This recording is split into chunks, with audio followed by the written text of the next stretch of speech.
안녕하세요. 오늘도 복된 날입니다. 오늘은 느헤미야 13장 15절에서 31절 말씀을 살펴보겠습니다. 느헤미야는 아닥사스다 왕 20년에 유다의 총독으로 예루살렘에 왔습니다. 그리고 12년간 예루살렘에 머무르며 개혁을 일으켰습니다. 시간이 되어 바사 왕국으로 잠시 돌아갔다가 옵니다. 느헤미야가 부재했던 기간을 학자들은 5년에서 최대 12년도 봅니다.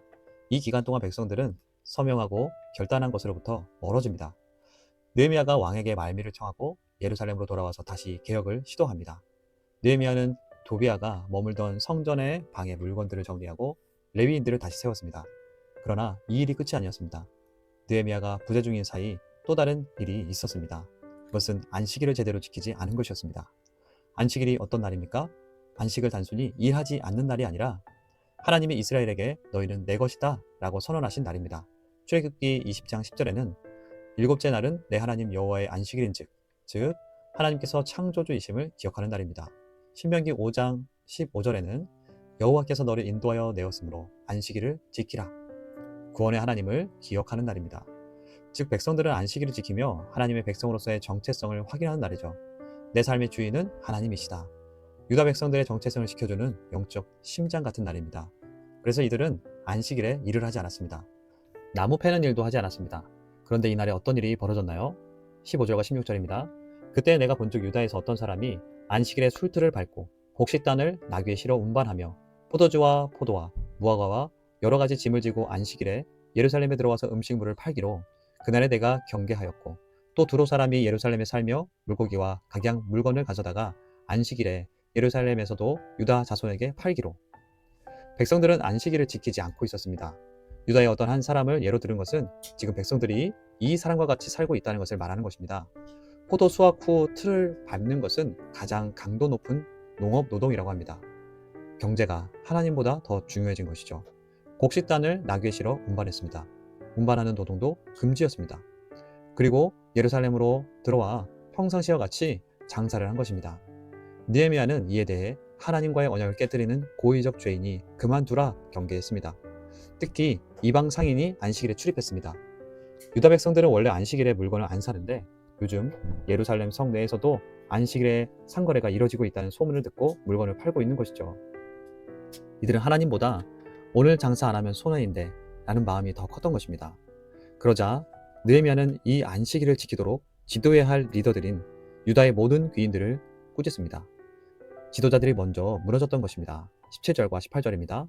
내가 유다의 모든 귀인들을 꾸짖어 그들에게 이르기를 너희가 어찌 이 악을 행하여 안식일을 범하느냐 너희 조상들이 이같이 행하지 아니하였느냐 그래서 우리 하나님이 이 모든 재앙을 우리와 이 성읍에 내리신 것이 아니냐 그럼에도 불구하고 너희가 안식일을 범하여 진노가 이스라엘에게 더욱 심하게 임하도록 하는도다 하고. 느헤미야는 조상들이 바벨론에게 멸망한 이유가 무엇이냐 안식일을 범하여 하나님에게서 떠났기 때문이 아니냐. 예레미야 선지자도 안식일을 더럽히면 예루살렘이 불탈 것이라고 경고했었습니다. 그런데 같은 일을 똑같이 반복하려느냐 꾸짖는 것입니다. 느헤미야는 조치를 취합니다. 19절에서 21절입니다. 안식일 전 예루살렘 성문이 어두워갈 때에 내가 성문을 닫고 안식일이 지나기 전에는 열지 말라 하고 나를 따르는 종자 며칠 성문마다 세워 안식일에는 아무 짐도 들어오지 못하게 하였으므로 장사꾼들과 각양 물건 파는 자들이 한두 번 예루살렘 성 밖에서 자므로 내가 그들에게 경계하여 이르기를 너희가 어찌하여 성 밑에서 자느냐 다시 이같이 하면 내가 잡으리라 하였더니 그 후부터는 안식일에 그들이 다시 오지 아니하였느니라. 안식일 전 저녁부터 안식일이 마치는 시간까지 성문을 닫게 합니다. 그러자 그동안 장사했던 이들이 성 밖에서 자며 기다리는 것입니다. 느헤미야는 단호히 대처했습니다. 안식일에 오면 강제로 끌어낼 것이라 경고했습니다. 그러자 그때부터 장사꾼들은 오지 않았습니다. 느헤미야는 돌아온 레위인들을 다시 정결하게 하며 안식일을 하나님 앞에서 정결히 서는 날로 준비시킵니다. 22절 말씀입니다. 내가 또 레위 사람들에게 몸을 정결하게 하고 와서 성문을 지켜서 안식일을 거룩하게 하라 하였느니라. 내 하나님이여 나를 위하여 이 일도 기억하시옵고 주의 크신 은혜대로 나를 아끼시옵소서. 성문을 지키는 레위인들이 마음이 하나님께 준비가 되어 온전히 예배할 수 있도록 준비시켰습니다. 그런데 더 큰 문제가 있었습니다. 이전에도 백성들이 이방인들과 통혼하며 다시 하지 않겠다는 서약까지 했었지만 반복되고 있었습니다. 23절에서 25절입니다. 그때 내가 또 본즉 유다 사람이 아스돗과 암몬과 모압 여인을 맞아 아내로 삼았는데 그들의 자녀가 아스돗 방언은 절반쯤 하여도 유다 방언은 못하니 그 하는 말이 각 족속의 방언이므로 내가 그들을 책망하고 저주하며 그들 중 몇 사람을 때리고 그들의 머리털을 뽑고 이르되 너희는 너희 딸들을 그들의 아들들에게 주지 말고 너희 아들들이나 너희를 위하여 그들의 딸을 데려오지 아니하겠다고 하나님을 가리켜 맹세하라 하고 백성들은 맹세는 했지만 이방인들과 통혼하며 자녀들까지 낳았습니다. 자녀들은 당시 국제 통용어인 바사 제국의 말 아람어와 블레셋 지역의 아스돗 방언은 절반은 할 수 있었지만 모국어인 히브리어는 할 수 없었습니다. 자녀가 히브리어를 할 수 없었다는 것은 어미로부터 블레셋의 언어, 문화, 신앙을 배우며 가정에서 율법과 예배가 사라지고 있었다는 것을 의미합니다. 신앙의 대가 끊어지고 있었다는 것입니다.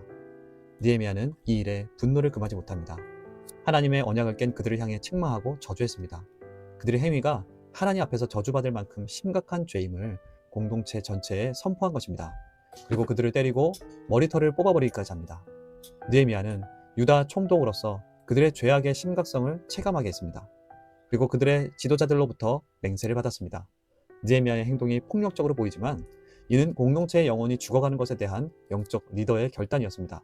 이렇게까지 하지 않으면 백성들은 하나님께 저주받는 백성, 멸망당할 백성들이 될 것이기 때문이었습니다. 느헤미야는 공동체의 영혼을 지키기 위해 분투 노력했습니다.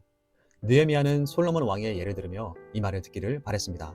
26절에서 28절입니다. 또 이르기를 옛적에 이스라엘 왕 솔로몬이 이 일로 범죄하지 아니하였느냐. 그는 많은 나라 중에 비길 왕이 없이 하나님의 사랑을 입은 자라. 하나님이 그를 왕으로 삼아 온 이스라엘을 다스리게 하셨으나 이방 여인이 그를 범죄하게 하였나니 너희가 이방 여인을 아내로 맞아 이 모든 큰 악을 행하여 우리 하나님께 범죄하는 것을 우리가 어찌 용납하겠느냐. 대제사장 엘리야십의 손자 요야다의 아들 하나가 호론 사람 산발랏의 사위가 되었으므로 내가 쫓아내어 나를 떠나게 하였느니라. 솔로몬은 하나님의 성전을 건축한 왕이며 이스라엘에서 가장 부강했던 때의 왕이었습니다. 그런데 이방 여인으로 인해 우상숭배로 하나님에게서 마음이 돌아섰고 결국 후대의 이스라엘은 두 나라로 분열되는 비극으로 이어졌습니다.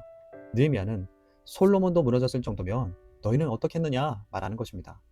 또한 대제사장 엘리야십의 손자가 사마리아의 총독이며 성벽 공사를 막았던 대적 산발랏의 사위가 된 것을 그대로 두지 않았습니다. 유다 사회에서 가장 큰 벌인 공동체에서 추방했습니다. 대제사장 가문이라도 공동체의 거룩을 해치는 것이라면 타협할 수 없기 때문입니다. 느헤미야는 다시 한 번의 개혁을 모두 마치고 하나님께 기도하며 하나님께 맡겨드립니다. 29절에서 31절입니다. 내 하나님이여 그들이 제사장의 직분을 더럽히고 제사장의 직분과 레위 사람에 대한 언약을 어겼사오니 그들을 기억하옵소서. 내가 이와 같이 그들에게 이방 사람을 떠나게 하여 그들을 깨끗하게 하고 또 제사장과 레위 사람의 반열을 세워 각각 자기의 일을 맡게 하고 또 정한 기한에 나무와 처음 익은 것을 드리게 하였사오니 내 하나님이여 나를 기억하사 복을 주옵소서. 느헤미야는 다시 한번 하나님 앞에 나아가 모든 것을 쏟아놓습니다. 제사장들이 해야 할 일을 하지 않고 오히려 백성들을 하나님에게서 멀어지게 한 일을 하나님께서 기억해 주시길 기도합니다. 그리고 느헤미야가 다시 개혁하며 하나님을 예배하고 질서가 회복되게 한 일을 기억해 주시길 기도했습니다. 느헤미야는 하나님의 사명을 갖고 예루살렘으로 왔습니다. 수많은 난관을 거치며 성벽을 재건했고 예배를 회복했고 공동체의 가장 깊은 죄악을 도려냈습니다. 이 모든 수고의 끝에서 그는 하나님께서 기억해 주시길 구했습니다. 느헤미야의 1차 독자들은 성벽도 있고 예배도 회복됐습니다. 그런데 시간이 지나자 느헤미야의 부제시와 같이 그들의 마음의 문이 다시 열렸습니다. 하나님은 먼저 그들에게 말씀하십니다. 너희 마음의 성벽, 너희 가정의 성벽, 너희 예배의 성벽을 매일 지켜야 한다. 이 세대의 문제는 성벽이 아니라 거룩한 경계가 무너졌다는 것이었습니다. 안식일이 다시 무너지고 성문에서 상거래가 이루어지고 자녀는 히브리어를 잃고 이방 문화가 가정을 덮었습니다. 그런 백성들을 영적으로 이끌어가야 할 지도자들도 타협합니다. 하나님 그들에게 말씀하십니다. 너희는 포로에서 돌아왔지만 마음은 여전히 포로로 살고 있다. 다시 문을 닫아라. 다시 예배를 회복해라. 다시 가정을 세워라. 말씀하시는 것입니다. 하나님은 오늘 우리에게도 말씀하십니다. 너의 성벽은, 너의 마음 성전은 무엇에게 방을 내어주었느냐 말씀하십니다. 현대판 안식일 문제는 무엇입니까? 바쁘다는 이유로 예배가 밀리고 돈과 성취가 우선되고 가정에서 말씀의 언어가 사라지고 자녀는 세상 언어로만 살아가고 잠깐 들어와 있던 세상 방식이 어느새 마음방 한 칸을 차지하는 것입니다. 이것이 바로 우리 시대의 예루살렘 성문 앞 장터입니다. 하나님은 우리에게 말씀하십니다. 문을 닫아라. 다시 경계를 세워라. 신앙은 한 번 결단으로 끝나지 않는다. 결단하고 싸워야 한다. 가만히 들어오지 못하도록 매일 지켜야 한다 말씀하시는 것입니다. 우리 후손들은 어떻습니까? 정말 중요한 건 성벽이 아니라 가정의 영성입니다. 말씀의 언어를 잃으면 다음 세대에게 신앙은 사라집니다. 느헤미야 말씀을 통해 하나님은 우리가 영적인 성벽을 쌓길 말씀하신 것입니다. 우리 가정의 영적 성벽, 우리 후손들의 영적 성벽, 우리 교회의 영적 성벽 어떻게 쌓고 있습니까? 느헤미야를 마치며 우리가 깨어있지 않으면 산발락과 도비아와 같은 영적 대적들은 오늘도 우리를 넘어뜨리려 호시탐탐 노립니다. 그들은 우리의 약점을 너무나도 잘 압니다. 말로 넘어지는지 물질로 넘어지는지 사람으로 넘어지는지 나보다 나를 더 잘합니다. 사랑하는 여러분, 우린 넘어지기도 합니다. 유혹에 쓰러지기도 하고 시험에 들기도 합니다. 그와 같은 때 느헤미야가 어떻게 했습니까? 하나님 앞에 나아가길 바라고 축복합니다. 느헤미야가 마지막으로 했던 말씀이죠. 내 하나님이여 나를 기억하사 복을 주옵소서. 이렇게 주 앞에 나아갈 수 있는 우리가 되기를 바라고 축복합니다. 말씀을 기억하며 기도합시다. 가만히 들어온 세상의 달콤함이 우리의 영성을 무너뜨리지 않게 내 마음과 가정의 성문을 다시 닫고 주 안에서 회복되게 하옵소서. 나와 우리 가정의 염려, 불안, 비교, 불평이 아닌 말씀의 언어가 회복되어 사랑과 축복의 언어가 가득하고 하나님을 아는 세대가 되게 하옵소서. 모든 상황에 하나님 앞에 나아가게 하옵소서. 기도하며 나아가겠습니다.